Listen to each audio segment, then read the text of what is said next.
오늘 말씀은 지혜의 3대 근원에 대해서 말을 해주면서 그 각각에 따른 유익과 또한 그 지혜를 통한 인생의 평안을 좀 말해주고 있습니다.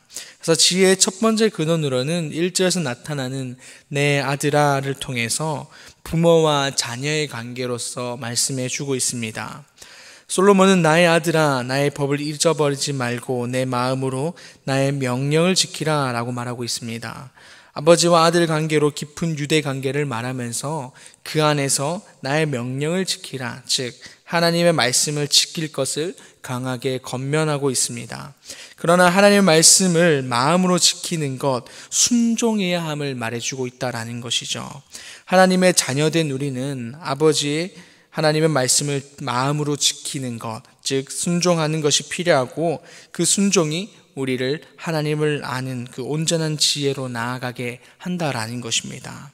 그래서 오늘날 시대에는 많은 지식 가운데 살아가는 것을 보게 됩니다. 이런 지식들이 너무 많아서 오늘날에는 온전하게 구별하지 못하고 그저 받아들이기에 급급한 이런 시대인 것을 보게 됩니다. 그래서 또한 그런 방대한 지식들은 우리를 향해서 진리인 것처럼 다가온다라는 것이죠. 이것이 인생의 전부인 것처럼 우리를 향해 유혹하고 있다라는 것입니다. 하지만 그리스도인들에게 있어서 알고 지켜야 하는 것은 오직 하나님의 말씀이다라는 것을 우리는 분명히 기억해야 할 것입니다. 이것이 우리에게 있어서 가장 우선이 되어야 하는 것입니다. 말씀을 품고 지킬 때 그 하나님을 아는 온전한 지혜로서 우리가 그 가운데 있게 되는 것이며 우리를 이 땅 가운데서 온전한 그리스도인으로 서게 한다라는 것을 우리는 기억해야 할 것입니다. 더 나아가서 이러한 그리스도의 삶에 대해서 하나님은 2절에서 장수와 평강의 은혜를 누리게 한다라는 것입니다. 장수는 무엇을 의미합니까? 각자의 삶에게 허락한 그 연수를 끝까지 지키게 하시고 허락하신다라는 것입니다. 그리고 단순히 오래 사는 것을 말하는 것이 아니라 그 연수를 다해서 살 때 하나님 안에서 건강하게 그 가운데 온전한 평강 가운데 살아간다라는 것을 말해준다라는 것이죠. 그래서 평강이 무엇이냐면 번영, 행복, 건강, 이런 안전, 또 완전한 이런 등의 의미를 가지고 있다라는 것입니다. 외적으로나 내적으로나 어느 하나 흐트러짐 없는 그 마음 가운데 충족되어진 그런 하나님에 대한 것들을 가지고 살아간다라는 것이죠. 그래서 이렇게 말씀을 지키고 살아가는 자에게 하나님은 하나님과 하나님 우리들 가운데 그 장수에 대한 은혜, 또한 평강에 대한 은혜를 허락하신다라는 것입니다. 그래서 이 시간 우리들도 아버지 하나님의 말씀을 마음에 품고 또 그 마음으로 순종함을 통하여서 그 하나님을 아는 지혜로 나아가길 바라고 또 그 가운데 부어주시는 그 장수와 평강의 은혜를 우리가 이 시간 가운데 누리며 살아가는 우리가 되기를 소망합니다. 둘째로 나타나는 그 지혜의 근원이 무엇이냐? 인자와 진리라는 것입니다. 인자와 진리는 성경 전체를 통해서 보게 되면은 인간관계에 대한 것 또한 하나님의 관계에서 가장 강조되는 대표적인 용어인 것을 우리가 알 것입니다. 먼저 인자에 해당하는 이 헤세드라는 단어는 사랑이라는 의미로서 하나님의 그 변하지 않는 사랑, 불변한 사랑을 말해주고 또한 이제 진리에 해당하는 에메트라는 것은 확실하다, 견고하다라는 의미를 가지고 있습니다. 그래서 어떠한 상황이나 형편이나 이런 것에 관계없이 늘 동일하다라는 것을 말씀해 주고 있다는 것이죠. 그래서 우리들 가운데 솔로몬이 이 두 가지를 떠나지 않도록 말하고 있는 것입니다. 하나님의 사랑 안에서 또 하나님의 그 변하지 않는 그 견고함 가운데서 우리를 떠나지 않게 하라라는 것입니다. 그래서 이것을 내 목에 매며 내 마음판에 새기라라는 것이죠.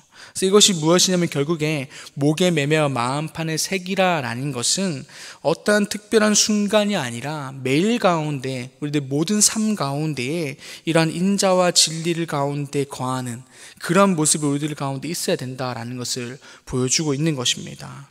그래서 솔로몬은 목에 메고 마음판에 하나님의 인자와 진리를 품고 그 새김을 통해서 모든 상황 가운데서 하나님의 자녀로 늘 서 있어야 한다라고 오늘 우리들 가운데 말해주고 있는 것입니다. 오늘날의 많은 그리스도인들은 하나님의 이러한 인자와 진리, 하나님의 그 불변한 사랑과 또 우리들 가운데 변하지 않는 그런 확고함을 마음판에 새기는 것이 아니라 늘 세상의 수많은 가치들을 목에 메고 마음판에 새기며 살아가는 그런 안타까운 모습을 발견하게 됩니다. 그리고 그러한 것이 또한 구원 가운데 이를 것이다, 또한 그것이 우리를 평안 가운데 이를 것이다 라고 말하는 것을 보게 됩니다. 하지만 구원 가운데 이르게 하는 것, 그것은 오직 하나님의 그 인자와 진리밖에 없음을 우리는 기억해야 할 것입니다. 그래서 우리는 그 하나님의 인자와 진리를 품고 살아갈 때 마찬가지로 하나님을 아는 지혜로 우리가 구원 가운데 이룰 수 있다는 것을 이 시간 마음 가운데 새기기를 소망합니다. 그럴 때 주어지는 복이 오늘 4절에서 말하는 하나님과 사람 앞에서 은총과 기중이 여김을 받는다라는 것입니다. 은총은 호의, 자비, 사랑, 은혜 등의 의미를 가지고 있습니다. 기중이 여김을 받는다라는 것은 번영에 대한 의미도 있고 또한 뛰어난 분별력을 가진 총명한 사람이다라는 것을 그런 의미도 있습니다. 그래서 다시 말해서 인자와 진리를 품고 살아갈 때에 우리는 하나님 안에서 또한 사람들 관계 가운데서도 하나님의 그 은총과 또 자비와 사랑을 통해서 우리가 걸어가는 길이 늘 평안하며 형통한 것을 말해주고 있고 또 그 가운데 번영된 삶을 우리들 가운데 허락하시며 또 그 가운데 분별력을 통해서 우리가 늘 하나님 가운데 거할 수 있다라는 것을 말해주고 있는 것입니다. 그래서 우리 모두 이러한 복을 누리기를 바랍니다. 이 시간 우리 모두가 각자가 품고 있는 것 가운데의 인자와 진리가 아니라면 하나님의 그 말씀 가운데 가감하게 또한 담대하게 내려놓기를 소망합니다. 그렇게 해서 이 시간 우리들의 마음 가운데 또한 목 가운데 마음판 가운데 오직 하나님의 그 진리와 그 인자만을 새김을 통해서 그렇게 살아가는 우리가 되기를 바랍니다. 그럴 때 부어주시는 그 은혜들, 그것을 누리며 또한 살아가는 우리가 되기를 소망합니다. 마지막으로 오늘 말씀하시는 근원에 대해서 보게 되면은 여호와 하나님에 대한 신앙을 제시하고 있는 것을 보게 됩니다. 그래서 여호와 하나님을 향해서 마땅히 취해야 할 자세를 말해주면서 오늘 먼저는 5절에서 보게 되면 여호와를 신뢰하고 자신의 명철을 의지하지 말라라고 권면하고 있습니다. 그리스도에게 있어서 가장 먼저 되고 의지와 신뢰의 대상은 나 자신이 아니라 하나님이 되어야 한다라고 오늘 강력하게 말하고 있다라는 것이죠. 그럼에도 많은 이들이 자신의 명철을 의지합니다. 자신의 지식을 의지합니다. 또한 자신 가운데 어떠함을 의지함으로 살아갑니다.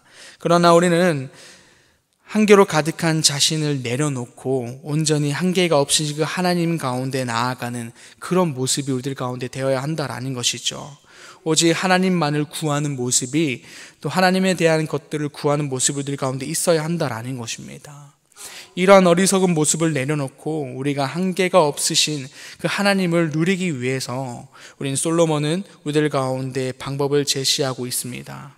무엇이냐면 6절에서 범사에 그를 인정하라라는 것입니다. 이것이 시작임을 말해주고 있다라는 것이죠.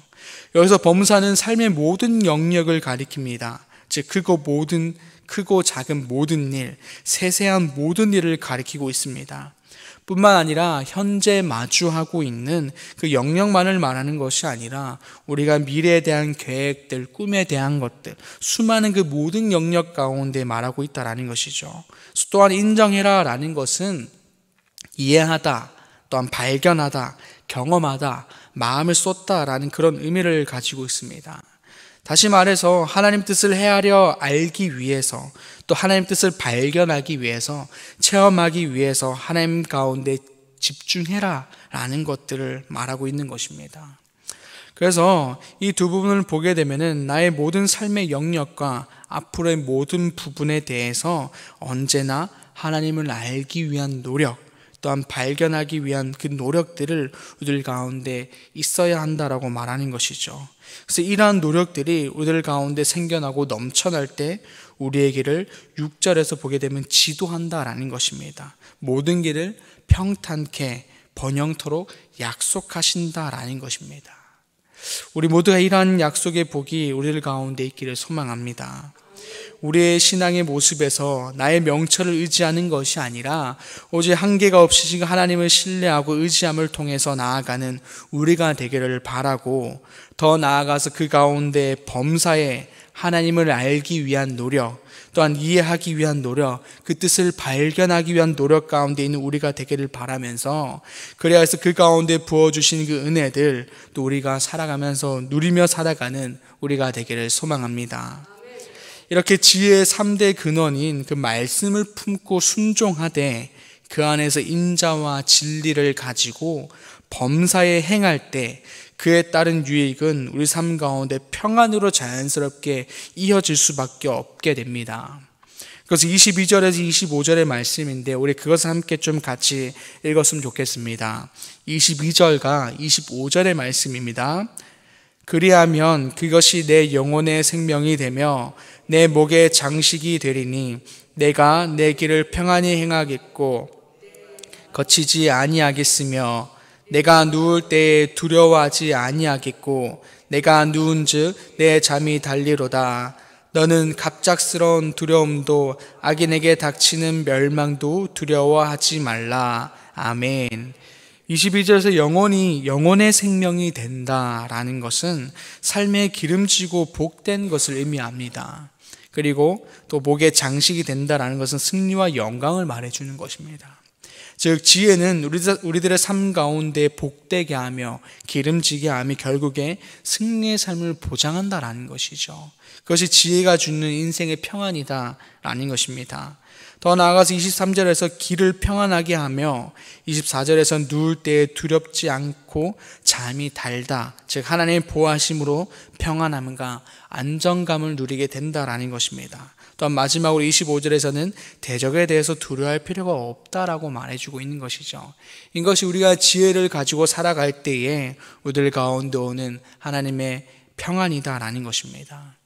이렇게 하나님을 온전히 아는 지혜로 서 있는 삶은 그 안에서 하나님의 말씀과 능력이 가득 차게 되고, 그래서 결국에 그것은 자연스럽게 우리들의 삶 가운데 은혜와 유익으로 넘치기 때문에 결국에 그것은 평안 가운데 있을 수밖에 없다라는 것입니다.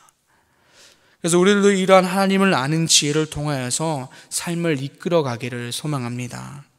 나로 가득 찬 삶이 아니라 하나님으로 가득 찬 삶이 되기를 소망하고, 하나님이 주신 그 은혜들로 내 삶을 가득 채워서 그 안에서 허락하신 그 하나님의 은혜 또 평안과 화평 가운데 우리의 하루를 또 우리의 평생을 살아가는 그러한 삶이 되기를 소망합니다.